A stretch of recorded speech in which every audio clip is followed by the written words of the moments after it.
In this tutorial, we'll go over the motor connections for your drone, ensuring proper setup for smooth and stable flight. The motor connections should be set up as follows. Motor 1, connect to port J15. Motor 2, connect to port J16. Motor 3, connect to port J17. Motor 4, connect to port J18. Motor 5.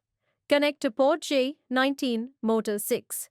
Connect to port J20. In addition to the motor connections, ensure that the RCN receiver input is properly connected to port J29 for proper communication with your controller. The drone connections should be as follows. TELEM1 should be connected to port J10. GPS should be connected to the CAN1 port, J14. The CAN hub should be connected to the CAN2 port J12, and the power module should be connected to port J6. And that's it. Your drone's motors are now properly connected and ready for calibration.